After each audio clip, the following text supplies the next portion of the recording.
Question എന്താണെന്ന് വെച്ചാൽ he said be quiet and listen to my words reported സ്പീച്ചിലേക്ക് convert ചെയ്യണം. ഇത് നോർമലി നമുക്ക് ക്വസ്റ്റ്യൻ മാത്രം കിട്ടുമ്പോൾ റൂൾസ്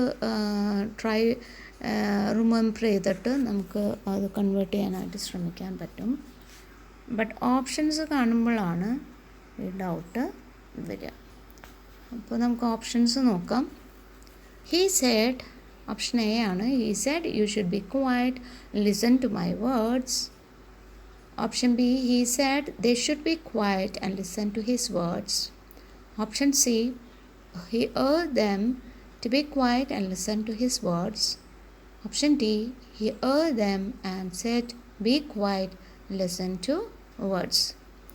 അപ്പം റിപ്പോർട്ട് സ്പീച്ച് ചെയ്യുമ്പോൾ ഫസ്റ്റ് നോക്കേണ്ടത് റിപ്പോർട്ട് ചെയ്യാനുള്ള സെൻറ്റൻസ് ഏത് ടൈപ്പാണ്. നമുക്ക് റിപ്പോർട്ട് ചെയ്യാനുള്ള സെൻറ്റൻസ് അവിടെ കിടക്കുന്നത് be quiet and listen to my words എന്നാണ്. ഫുൾ സ്റ്റോപ്പിലാണ് എൻ്റെ ചെയ്തിരിക്കുന്നത്. ഫുൾ സ്റ്റോപ്പിൽ അവസാനിക്കുന്ന sentences either assertive or declarative sentence ആയിരിക്കും, അല്ലെങ്കിൽ എന്താണ് ഇംപെറേറ്റീവ് സെൻറ്റൻസ് ആയിരിക്കും. ഇപ്പോൾ ഇനി അസേർട്ടീവ് ആണോ അതോ ഇംപെറേറ്റീവ് ആണോ എന്ന് തിരിച്ചറിയാനായിട്ട് നമ്മൾ ചെക്ക് ചെയ്യേണ്ടത് ഇത്രയേ ഉള്ളൂ. വേർബ് ബിഗിനിങ്ങിലുണ്ടെങ്കിൽ ദാറ്റ് ഈസ് എ ഇംപെറേറ്റീവ്, അതല്ല എന്നുണ്ടെങ്കിൽ ദാറ്റ് ഈസ് എ അസേർട്ടീവ്.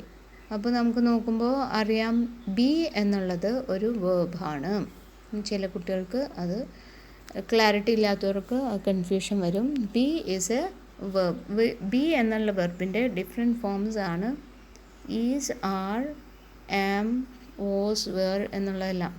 അപ്പോൾ ബി എന്നുള്ളത് വേർബാണ് എന്ന് അറിയാവുന്ന ഒരു കുട്ടിക്ക് ഇത് ഈസി ആയിട്ട് അറിയാം. ഇത് ഇംപെറേറ്റീവ് സെൻറ്റൻസ് ആണ്. Verb is in the beginning.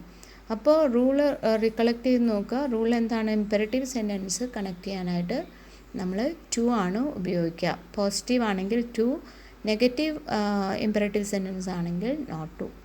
ഇത് നെഗറ്റീവാണോ, നോട്ടുണ്ടോ, ഇല്ല. സോ ഇത് പോസിറ്റീവാണ്. സോ നമ്മൾ കണക്ട് ചെയ്യാനുള്ള ലിങ്കർ ടു ആണ്. അപ്പോൾ ഇതിൽ വളരെ ഈസി ആയിട്ട് നമുക്ക് പിക്ക് ചെയ്യാൻ പറ്റും ഓപ്ഷൻ ഏതാണെന്നുള്ളത്. ടു ഉള്ള ഓപ്ഷൻസ് നോക്കുകയാണെങ്കിൽ വേറെ പൊസിഷനിലല്ല നമ്മളത് ടു നോക്കേണ്ടത്.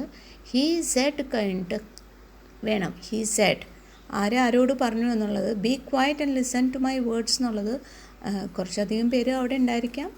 അതുകൊണ്ടാണ് നമുക്കവിടെ ദെം എന്നുള്ളൊരു പ്രൊനൗൺ കാണുന്നുണ്ട്. ഹീ ഏർജ് നമ്മൾ ഈ സെഡ് എന്നുള്ള വേർബ് മാറ്റി റിപ്പോർട്ടിങ് വേർബ് കുറച്ചും കൂടി ആപ്റ്റായിട്ടുള്ളത് വെക്കുക എന്നുള്ളൊരു റൂളും കൂടിയുണ്ട്. അപ്പോൾ നമുക്ക് നോക്കാം, ഈ വെറുതെ സെഡ് എന്നുള്ള ഓപ്ഷൻസിനപ്പുറം ഏർജ്ഡ് എന്നുള്ള ഓപ്ഷൻസിലേക്ക് നമ്മുടെ കണ്ണു പോകുന്നുണ്ട്. ഓക്കെ, ഇനി അപ്പോൾ അവിടെ പ്രസൻ്റ് ആയിട്ടുള്ളിരിക്കുന്ന ഒരു ജനറലായിട്ട് ഒരു ഇൻസ്ട്രക്ഷൻ കൊടുത്തിരിക്കുന്നതാണ്. അപ്പോൾ ദെം എന്നുള്ള ഒബ്ജക്റ്റ് ലിസണേഴ്സ് ദെം ആയിരിക്കണം. ഓക്കെ, ഇനി നമുക്കറിയാം റിപ്പോർട്ടിങ് ടൈമിൽ നമുക്കുള്ള ഒരു റൂളാണ് എന്ത്? പ്രൊനൗൺസ് എടുത്തിട്ട് ചേഞ്ച് ചെയ്യുക. ഫസ്റ്റ് പേഴ്സൺ പ്രൊനൗൺസ് തേർഡ് പേഴ്സണിലേക്ക് ചേഞ്ച് ചെയ്യുക. First and second person pronouns third പേഴ്സണിലേക്ക് ചേഞ്ച് ചെയ്യുക എന്നുള്ള ഒരു റൂളുണ്ട്. അപ്പോൾ ഇവിടെ ഒരു പ്രൊനൗൺ ഉണ്ട് മൈ എന്നുള്ളത്. ഓഫ് കോഴ്സ് ആ മൈ എന്തായി മാറണം?